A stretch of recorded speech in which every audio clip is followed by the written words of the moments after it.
സുബീഷിനാരാ ഈ ക്യാരക്ടർ പറ്റിയ ഒരു മുഖം സുബീഷ് എന്നാണ് എന്റെ അല്ല സുബീഷിന്റെ കാര്യം അല്ല, ഓരോ ആക്ടർക്കും അയാളുടെ ഒരു സ്പേസ് സിനിമയിൽ ഉണ്ട് എന്നാണ് ഞാൻ വിചാരിക്കുന്നത്. സുബീഷിന് ഒരു സ്പേസ് ഉണ്ട്, ആ സ്പേസിലേക്ക് ഇപ്പൊ കറക്റ്റ് വന്നു ചേർന്നിരിക്കണം. ഇതിന്റെ തുടർച്ചയായിട്ട് സുബീഷിന്റെ പാറ്റേണിൽ കുറെ സിനിമകൾ ഉണ്ടാവും എന്നാണ് ഞാൻ വിചാരിക്കുന്നത്. അയാളെ വെച്ച് സിനിമകൾ ചെയ്യാൻ അല്ലെങ്കിൽ അയാളെ പ്രധാന റോളിൽ കാസ്റ്റ് ചെയ്തുകൊണ്ടുള്ള സിനിമകൾ മലയാളത്തിൽ സംഭവിക്കുമെന്നാണ് ഞാൻ വിചാരിക്കുന്നത്. തീർച്ചയായിട്ടും അങ്ങനെ ഉണ്ടാകണം. രഞ്ജിത്ത് തമ്മിൽ വലിയ ഭാഗ്യവാനാണ്. ഒരു ആദ്യ സംവിധാനം വലിയ ഭാഗ്യമാണ്. അത്രയും നല്ല ആർട്ടിസ്റ്റുകൾ ഇതിനകത്തുണ്ട്. അത്രയും ആർട്ടിസ്റ്റുകൾ ഈ സിനിമയിലുണ്ട്.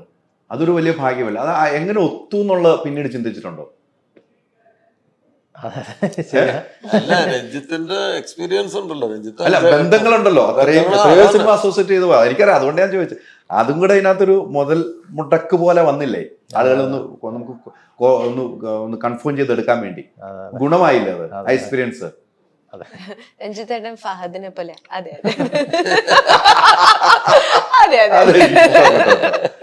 പക്ഷെ അസോസിയേറ്റ് ഇങ്ങനെയൊന്നും അല്ല കേട്ടോ.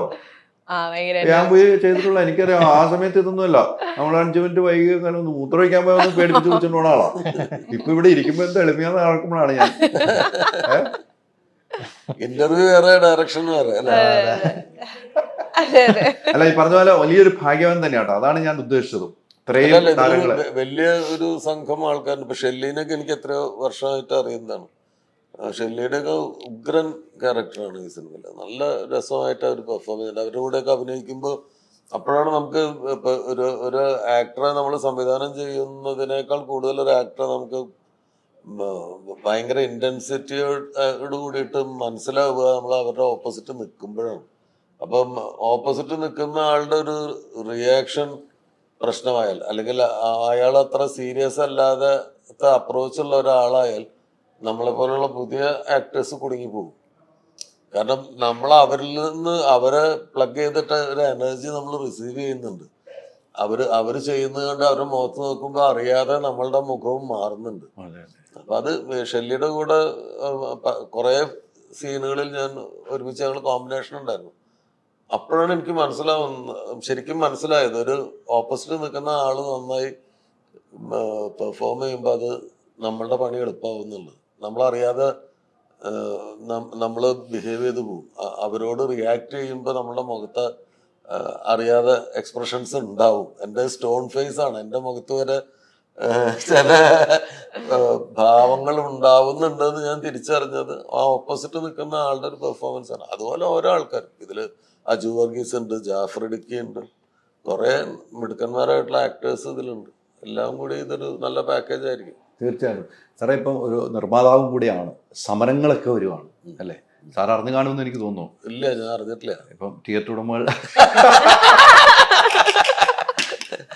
ഞാൻ അങ്ങ് അന്റാർട്ടിക്കയിലായിരുന്നു. അതായത് എന്തേ ഒഴിവാൻ വേണ്ടി അല്ല, സമരപ്രഖ്യാപനം നടന്നിരിക്കുന്നു. തിയേറ്റർ ഉടമകൾ സമരപ്രഖ്യാപനം നടക്കുന്നു. വലിയ രീതിയിലേക്ക് അത് ഒരു തെരുവ് യുദ്ധം പോലെ മാറിക്കഴിഞ്ഞിരിക്കുന്നു എന്നാണ് മനസ്സിലാക്കാൻ കഴിഞ്ഞത്. നിർമ്മാതാവെന്ന നിലയിൽ നിർമ്മാതാക്കൾ പറയുന്ന 2 ഡിമാൻഡുകളാണ് തിയേറ്റർ ഉടമകൾ പറയുന്നത്. ഒന്ന്, കണ്ടന്റ്. നമ്മൾ കൊടുക്കുന്ന കണ്ടന്റ് നമ്മുടെ പ്രൊജക്ടർ ഓടിക്കണം. അപ്പോൾ ഒരു നിർമ്മാതാവിനെ സംബന്ധിച്ചിടത്തോളം 5000 രൂപയ്ക്ക് അൺലിമിറ്റഡ് സിനിമ ഓടിക്കാൻ പറ്റുന്നു. UFO ഒക്കെ ആണെങ്കിൽ 12000 രൂപ വരുന്നു ഒരു 1 വീക്കിന് വേണ്ടി. ആ ഒരു പ്രശ്നമാണ് ഇപ്പം നിലനിൽക്കുന്നത്. അതിനാണ് സമരം പ്രഖ്യാപിച്ചിരിക്കുന്നത്. ഒരു നിർമ്മാതാവ് എന്ന നിലയിൽ സാർ എങ്ങനെ അത് കാണുന്നു? അല്ല, ഞാൻ സത്യസന്ധമായിട്ട് പറയുകയാണ്. ഞാനിവിടെ സ്ഥലത്തുണ്ടായിരുന്നില്ല. ഞാനൊരു 1.5 മാസമായിട്ട് അന്റാർട്ടിക്ക ഇതിലായിരുന്നു, ടൂറിലായിരുന്നു. അന്റാർട്ടിക്കയിലേക്കുള്ള ഒരു ക്രൂസിലായിരുന്നു.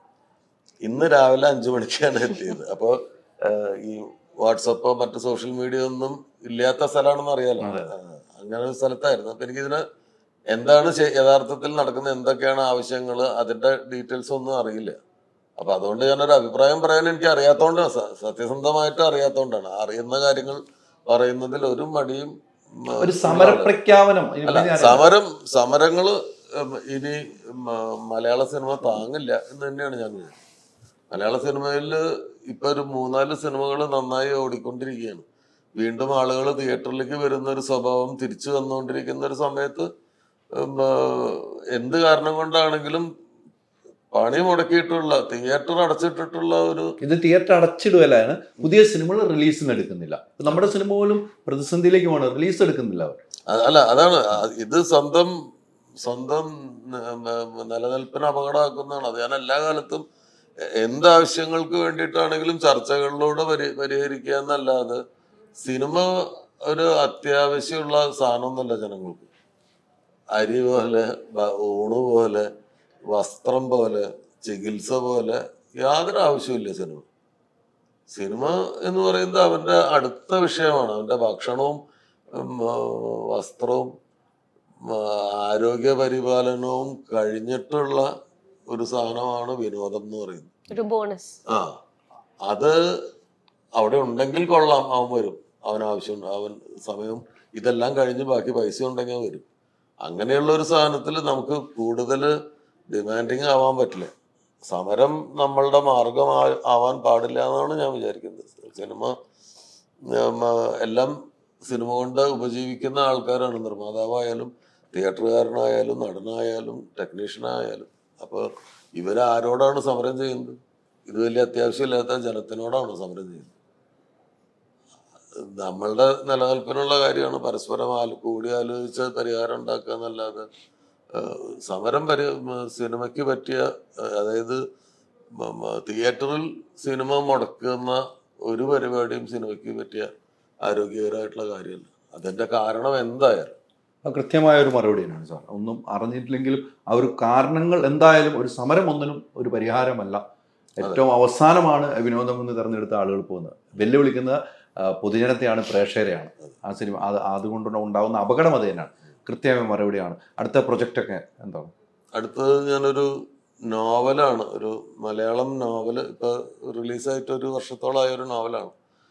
അതാണ് സിനിമയാക്കാൻ ഉദ്ദേശിക്കുന്നത്. അതൊരു വലിയ പ്രോജക്റ്റാണ്, ഒരു മലയാളം കന്നഡ പ്രോജക്റ്റാണ് അത്. അതിൻ്റെ കഥ നടക്കുന്നത് അങ്ങനെയാണ്. കർണാടകയുടെയും കേരളത്തിൻ്റെ അതിർത്തിയിലുള്ള വനപ്രദേശങ്ങളിൽ നടക്കുന്ന ഒരു 1966 തൊട്ടിട്ട് 2023 വരെയുള്ള കാലഘട്ടത്തിൽ നടക്കുന്ന 3 തലമുറകളുടെ കഥ പറയുന്ന ഒരു വലിയ സിനിമയാണ്. ഞാൻ ഇതുവരെ ചെയ്തിട്ടില്ലാത്തൊരു ജോണറിലുള്ള സിനിമയാണ്. ഒരു ആക്ഷൻ, വൈൽഡ് വെസ്റ്റ് സിനിമകളുടെയൊക്കെ ഒരു സ്വഭാവമുള്ളൊരു സിനിമയാണ്. അതാണ് അടുത്ത അത് അതിൻ്റെ ആദ്യ ഘട്ടത്തിലേക്ക് കടക്കുന്നേ ഉള്ളൂ. എഴുത്ത് കഴിയാറായിട്ടേ ഉള്ളൂ. അത് സിനിമ വേർഷൻ എന്ന് പറഞ്ഞാൽ നോവലൊരു ഇത്തിരി ബൃഹത്തായിട്ടുള്ള നോവലാണ്. അപ്പം അതിനൊരു സിനിമയിലേക്ക് ഒതുക്കുക എന്നുള്ളൊരു പരിപാടിയുണ്ട്. പിന്നെ അതിന് ഇംഗ്ലീഷ് ട്രാൻസ്ലേറ്റ് ചെയ്തിട്ട് അത് കന്നഡ ട്രാൻസ്ലേറ്റ് ചെയ്തിട്ട് കന്നഡ പ്രൊഡ്യൂസറും മലയാളം പ്രൊഡ്യൂസറും അത് അപ്രൂവ് ചെയ്ത് അങ്ങനെയൊക്കെയുള്ള കുറേ കാര്യങ്ങളുണ്ട്. കാസ്റ്റിംഗ് 2 ഭാഷകളിൽ നിന്നുള്ള ആക്ടേഴ്സ് വേണം. അപ്പോൾ വലിയൊരു പ്രൊജക്റ്റാണ്. അപ്പൊ അതുകൊണ്ടാണ് ഇപ്പൊ ഇതിലൊക്കെ അഭിനയിക്കാൻ പറ്റിയത്. അതാണ് അടുത്ത ഒരു മൂന്ന്. സാറിന് എപ്പോഴെങ്കിലും സാറിലൂടെ വന്ന ഒത്തിരി ആളുകളുണ്ട്, അവർ പിന്നീട് സാറിലേക്ക് അടുക്കുന്നില്ല, അല്ലെങ്കിൽ സാറിന് ഇഷ്ടപ്പെടുന്നില്ല, അല്ലെങ്കിൽ സാറിന് ഇഷ്ടപ്പെടുന്നവരുണ്ട്, അങ്ങനെ എന്തെങ്കിലും തിരിച്ചറിവ് ഉണ്ടായിട്ടുണ്ട് സാറിന്? അങ്ങനെ ഒന്നുമില്ല. അല്ല, ഒന്നാമത് ഈ സിനിമ എന്ന് പറയുന്നത് ഞാനിപ്പോ ഒരാളെ അങ്ങോട്ട് രക്ഷിച്ചേക്കാമെന്നോ അല്ലെങ്കിൽ ഒരാളെ സഹായിച്ചേക്കാന്ന് വിചാരിച്ചിട്ട് ഞാൻ ഒരാൾക്ക് വേണ്ടിയിട്ടൊന്നും ചെയ്തിട്ടില്ല. എൻ്റെ സിനിമയിൽ ഒരു പുതിയ ആൾ അഭിനയിച്ചിട്ടുണ്ടെങ്കിൽ അതിൻ്റെ അർത്ഥം ആ ക്യാരക്ടറിന് പറ്റിയ ആൾ അയാളാണെന്നുള്ളത് കൊണ്ട് ഞാൻ അയാളെ സമീപിച്ചു എന്നുള്ളതാണ്. ആ സിനിമ കഴിയുന്നതോട് കൂടിയിട്ട് ആ ബന്ധം കഴിഞ്ഞു. ആ സിനിമയ്ക്ക് വേണ്ടിയിട്ടാണ് അയാളെ ഹയർ ചെയ്യുന്നുള്ളതാണ്. അതിനിടയിൽ ഒരു വ്യക്തിബന്ധം ഉണ്ടായിട്ടുണ്ടെങ്കിൽ ആ ബന്ധം നിലനിൽക്കും, അല്ലെങ്കിലും ഒരു പ്രൊഫഷണൽ ബന്ധം നിലനിൽക്കും, അത്രേ ഉള്ളൂ. അതുകൊണ്ട് എൻ്റെ സിനിമയിലൂടെ വന്നതുകൊണ്ട് അയാൾ ജീവിതകാലം മുഴുവൻ എൻ്റെ അടിമയാണെന്നോ അല്ലെങ്കിൽ അയാൾ എപ്പോഴും എന്നെ സഹായിച്ചുകൊണ്ടിരിക്കണം എന്നൊന്നും ഒരു അർത്ഥമില്ല. അപ്പൊ അങ്ങനത്തെ എക്സ്പെക്ടേഷൻ ഇല്ലാത്തതുകൊണ്ട് എനിക്ക് അങ്ങനത്തെ യാതൊരു ഭാരങ്ങളും ചുമക്കേണ്ടി വന്നിട്ടില്ല. നമ്മളങ്ങനെ നോക്കുന്നേ ഇല്ല. ഇല്ല. ഞാൻ വളരെ പ്രൊഫഷണൽ ആയിട്ടുള്ള ഒരാളാണ്. അതിനപ്പുറത്തുള്ള പേഴ്സണൽ ബന്ധങ്ങളുള്ള ആളുമാണ്. പേഴ്സണൽ ബന്ധവും പ്രൊഫഷണൽ ബന്ധമായിട്ട് ഞാൻ ഒരിക്കലും കണക്ട് ചെയ്തിട്ടില്ല. അപ്പോൾ അതുകൊണ്ടാണ് ഞാൻ കൊണ്ടുവന്ന ഒരാൾ വലിയൊരു നിലയിലെത്തിയപ്പോൾ അയാൾ എന്നെ അങ്ങനെ സഹായിച്ചുകൊണ്ടിരിക്കണമെന്ന് ഞാൻ ഒരിക്കലും ചിന്തിച്ചിട്ടുമില്ല. ചിന്തിക്കാതിരിക്കണതാണ് എപ്പോഴും നല്ലത്. അല്ല, അത് ശരിയല്ലല്ലോ. അങ്ങനെ ഒരു ചിന്തക്കല്ല. പ്രൊഫഷണലി ഞങ്ങൾ തമ്മിൽ കണക്റ്റഡ് ആണ്. എനിക്ക് അടുത്തൊരു പ്രൊഫഷണൽ ആവശ്യം ഉണ്ടാകുമ്പോൾ അയാൾക്ക് സാധിക്കുമെങ്കിൽ അയാളത് സ്വീകരിക്കും, അല്ലെങ്കിൽ അയാൾ സ്വീകരിക്കില്ല, അത്രേ ഉള്ളൂ എൻ്റെ കാര്യം. അതുകൊണ്ട് ഒരു പേഴ്സണൽ വിഷമമോ ഗ്രഡ്ജോ ഒന്നും ഉണ്ടാവാൻ പാടില്ല. നല്ല പ്രൊഫഷണൽസ്. ആ, വലിയൊരു ഉദാഹരണമാണ് ഈ വാക്കുകൾ. ഒരു അടുത്ത പ്രൊജക്റ്റൊക്കെ അടുത്ത് മലയാളത്തില് നീരജ് മാധവിന്റെ കൂടെ ഒരു ഹോട്ട്സ്റ്റാർ വെബ് സീരീസ് ജസ്റ്റ് ഞങ്ങൾ റാപ്പ് ചെയ്തു. ലവ് അണ്ടർ കൺസ്ട്രക്ഷൻ എന്നാണ് അതിന്റെ ടൈറ്റില്. പിന്നെ തമിഴില് ഹോട്ട്സ്പോട്ട് എന്ന് പറഞ്ഞ ഞാനും ആദിത്യ ഭാസ്കർ 96-ലെ ഞങ്ങൾ പിന്നെയും പേരാവുന്നത്. അതെ, വീണ്ടും റീയുണൈറ്റഡ്. അതൊരു ആന്തോളജിയാണ്, ഒരു ഹൈപ്പർ ലിങ്ക് പോലെ, പക്ഷെ തിയേറ്ററിക്കലി റിലീസ് ചെയ്യാണ്. മാർച്ച് 8 ആയിരിക്കും മിക്കവാറും. അത് നെറ്റ്ഫ്ലിക്സിലും റിലീസ് ഉണ്ട്. പിന്നെ തമിഴ് വിഘ്നേഷ് ശിവന്റെ അടുത്ത പ്രോജക്റ്റിലും ഞാനുണ്ട്. ലവ് ടുഡേയിലെ പ്രദീപ് രംഗനാഥിന്റെ കൂടെ, കൃതി ഷെട്ടി. അതൊരു വലിയ പ്രോജക്റ്റാണ്. ഇതൊക്കെയാണ് മലയാളത്തിലും തമിഴിലും. അല്ല, അങ്ങനെ എല്ലാ സിനിമകളും നിറഞ്ഞിരിക്കട്ടെ ഗൗരി. Thank you. ഗൗരി ഒരു നാട്ടുകാരിയാണ്, ഞങ്ങളൊക്കെ വൈക്കമാണ്, നാട്ടും പുറത്തുകാരിയാണ്. അപ്പോൾ മലയാളികൾക്ക് എന്നും ഇഷ്ടമുള്ള ഒരാളാണ് ഗൗരി.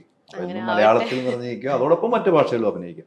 മലയാളം മറക്കാതെ മറ്റു ഭാഷയിൽ തിരിച്ച് മലയാളത്തിലേക്ക്. അതെ, ഇങ്ങനെ റൗണ്ട് അടിച്ച് വരാം. അതല്ല, രണ്ട് സൈഡിലും ആൾക്കാർക്ക് മടുക്കില്ലേ. അതെ അതെ. എന്തായാലും ലാൽ ജോസ് സാറുമായിട്ട് ഈ സിനിമയോടുകൂടി അങ്ങ് ചേർന്ന് നിന്നിട്ടുണ്ട്. ഇനി പിടി വിടാതെ നിന്നോണം. അതെ, എന്റെ ഭാഗ്യാണ്. ഇപ്പൊ പറഞ്ഞ പോലെ ഇത്ര പ്രൊഫഷണൽ ആയിട്ടുള്ള ഒരു ഡയറക്ടർ, ആക്ടർ ഇപ്പൊ ഒന്ന് കാണാനില്ല എന്ന് തോന്നുന്നു. സാറ് പറയുന്ന പലതും എന്ത് ശരിയാണ്.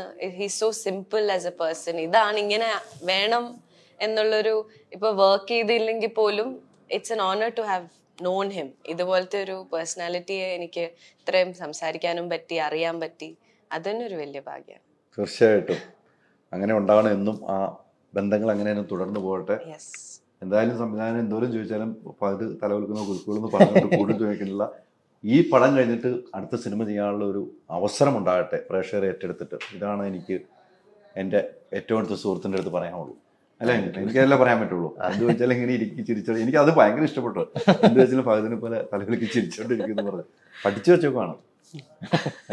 അല്ല, ഇങ്ങനെ എന്തെങ്കിലും പറയുന്നില്ലല്ലോ. എന്താണ് പ്രേക്ഷകരോട് പറയാനുള്ളത്? അതെങ്കിലും ഒന്ന് പറയും. പ്രേക്ഷകരോട് പറയാനുള്ള, ഈ സിനിമ എല്ലാ ആൾക്കാരും കണ്ടിരിക്കേണ്ട ഒരു സിനിമയാണ്. ഒരിക്കലെങ്കിലും കണ്ടിരിക്കണം. ഇതൊരു എന്റർടൈനർ സിനിമയാണെങ്കിലും വെറും ഒരു എന്റർടൈനർ അല്ല, ഞാൻ പറഞ്ഞല്ലോ. അതാണ് അതാണ് സാറേ, അതാണ്.